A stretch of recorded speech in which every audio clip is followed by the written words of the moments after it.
Hello বন্ধুরা, আপনাদের সবাইকে আমার অ্যানিমেটেড মোটিভেশনাল স্টোরি চ্যানেলে স্বাগত। আজ আমি আপনাদের সাথে কয়েকটি জীবনমুখী সত্য ঘটনা নিয়ে হাজির হলাম। আশা করি আপনাদের ভিডিওগুলি পছন্দ হবে। চলুন ভিডিওগুলি পরপর শুরু করা যাক। উপার্জন করতে শিখুন, নয়তো মূর্খ লোকজনের কাছ থেকেও জ্ঞানমূলক বক্তব্য শুনতে হবে। এই দুনিয়ার এটাই নিয়ম, যারা উপার্জন করতে পারে তারা সবার ওপর রাজত্ব করতে পারে, কিন্তু যারা উপার্জন করতে পারে না তাদের তো আশেপাশে যেতে আসতে লোকে জ্ঞান দিয়ে চলে যায়। আপনি কি এরকম কোনো পরিস্থিতির সম্মুখীন হয়েছেন? কমেন্ট সেকশানে জানাবেন। মেয়েরা শুধু তার পছন্দের মানুষের সাথেই প্রচুর বকবক করে। যখন দেখবেন একটা মেয়ে আপনার সাথে কথা কম বলছে, তখন নিজের দায়িত্বে বুঝে নেবেন আপনি তার পছন্দের মানুষ কিনা। কি মেয়েরা, আমি ঠিক বললাম তো? এটা আমাদের সব মেয়েদের ক্ষেত্রেই প্রযোজ্য, শুধু পুরুষ কেন, যে কোনো মানুষের একটা মেয়ে যখন কারোর সঙ্গে প্রচুর কথা বলে, তার মানে বুঝে নিতে হবে সে তাকে পছন্দ করে এবং সে তাকে বিশ্বাস করে। কিন্তু যখন সেই মেয়েটি তার সঙ্গে কথা বলা বন্ধ করে দেয় বা কম কথা বলে, তখন মনে বুঝে নিতে হবে ওই মেয়েটির সঙ্গে আপনি এমন কিছু করেছেন যেটি তার পছন্দ হয়নি, অথবা আপনি তার বিশ্বাসে আঘাত করেছেন। আমি ঠিক বলছি তো মেয়েরা? কমেন্টে জানিও। স্বামী সে নয় যার কাছে টাকার জন্য প্রতিনিয়ত হাত পাততে হয়। স্বামী হলো সে যে স্ত্রীর প্রয়োজন জেনে অফিসে যাওয়ার সময় কিছু টাকা তার হাতে দিয়ে বলবে, নাও এটা রাখো, তোমার প্রয়োজনে খরচ করবে। কি আমি ঠিক বলছি না ভুল? ওয়াইফেরা কমেন্ট সেকশানে জানিও। আসলে মেয়েদের একটু হাত পাততে সংকোচ বোধ হয় তার স্বামীর কাছে। তো স্বামী যদি তার প্রয়োজন জেনে কিছু টাকা, বেশি না, যতটুকু দরকার ততটুকু দিয়ে যায়, তাহলে তার স্ত্রী খুবই খুশি হয়। আমি কি ভুল বলছি না ঠিক? কমেন্ট সেকশনে জানাবেন। সস্তা মানুষের খরিদ্দার বেশি, ব্যক্তিত্বহীন মানুষের বন্ধু বেশি, প্রতিবাদী মানুষের শত্রু বেশি, মিথ্যাবাদী লোকের মুখে মধু বেশি। কি ঠিক না ভুল? কমেন্টে জানাবেন। মেনে নেওয়া is the one of the most wonderful habit. আমি সব বিষয় জানবো এটা দরকার নয়। আমার মধ্যে অনেক কমতি থাকতেই পারে, আমি ভুল করতেই পারি, আমার সামনের জন এই বিষয়টা ভালো জানতেই পারে। এই জিনিসগুলো মেনে নেওয়া এই পৃথিবীর সবচেয়ে সুন্দরতম অভ্যাস। আমি নিজে শতভাগ পারফেক্ট হব সেটা তো পসিবল নয়।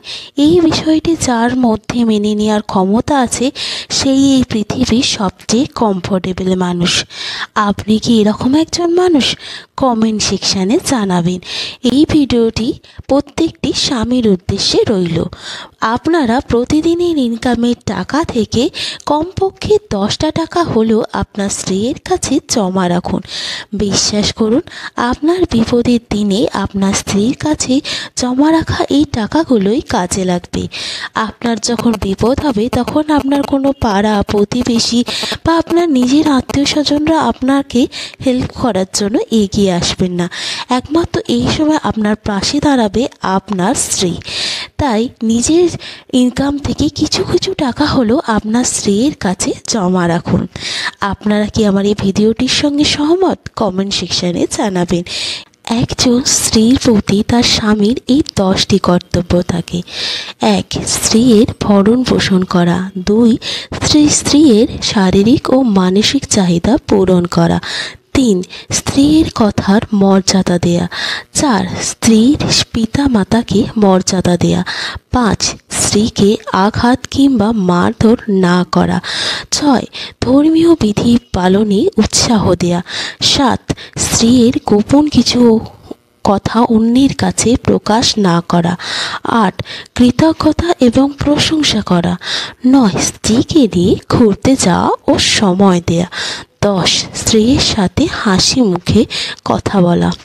কি স্ত্রীরা, আমি ঠিক বললাম না ভুল? কমেন্টে জানাবেন। আপনার স্বামীরা এইসব করছে তো? তাদেরকে না হলে ভিডিওটি শুনিয়ে দেবেন। তখন রাগ হয়েছিল মায়ের কথা শুনে, মন বলেছিল মাও বুঝছে না আমাকে। কিন্তু আজ বহু পথ হেঁটে বুঝলাম মাই একমাত্র মানুষ যিনি সময়ের আগে ভবিষ্যতের ভয়গুলিকে অনুভব করেছিলেন।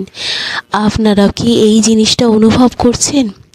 আমাদের মায়েরা ছোট থেকেই বলে এটা করিস না, ওটা করিস না, মেয়েদেরকে এইভাবে থাকতে হয়, ওইভাবে থাকতে হয়।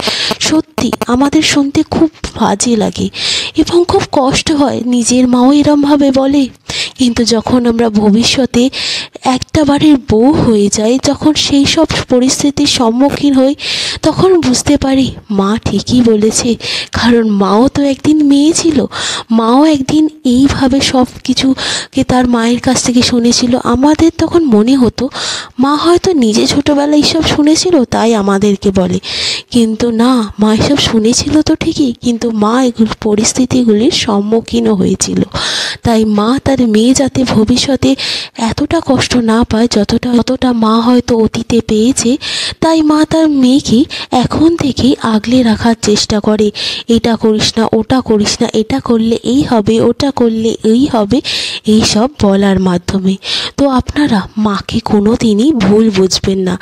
মা এমন একজন মানুষ যেই পৃথিবীতে তার সন্তানের জন্য সব থেকে বেশি ভালো কামনা করে। তাই প্রত্যেকটা মাকে আমার তরফ থেকে প্রণাম রইল। প্রত্যেকটা মাই তার মেয়ের সব সময় ভালো চায়, কখনোই খারাপ চায় না। তাই মেয়েরা মায়েদেরকে কখনো ভুল বোঝো না, মা শুধু তোমার ভালোই চায়। মা হয়তো এখনকার সমাজে একটু তোমাকে শক্তি দেখাচ্ছে, যেটা ভবিষ্যৎ সমাজে তোমার কাছে সুন্দর এবং একটি সুস্বাস্থ্য সমাজ হিসাবে চলে আসবে।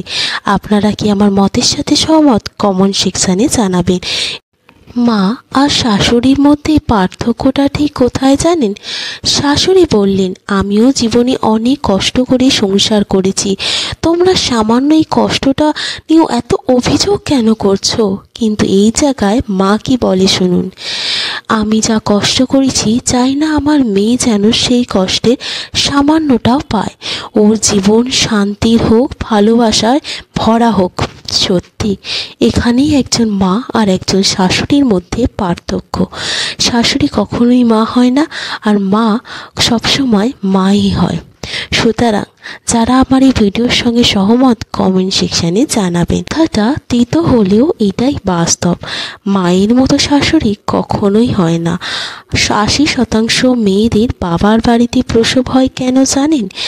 মেয়ের শারীরিক সুস্থতা অসুস্থতা একমাত্র দেখেন মা, এবং বাচ্চার ময়লা কাপড় চোপড় পরিষ্কার করার জন্য একমাত্র দাসী হিসাবে মেয়ের থাকে তার মা।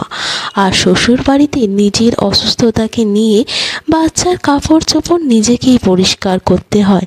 কি সত্য হওয়া মায়েরা? আমি কি ঠিক বলছি না ভুল? কমেন্ট সেকশানে জানাবেন। আপনারা কি এরকম পরিস্থিতির সম্মুখীন হয়েছেন, যেখানে আপনি যখন আপনার মায়ের বাড়িতে ছিলেন সেখানে ছিলেন রানীর মতো, আর শ্বশুর বাড়িতে আসার পর আপনার শরীর অসুস্থ থাকুক বা সুস্থ থাকুক, আপনাকে সংসারের সব কাজ মুখ বুজে করে যেতে হয়েছে?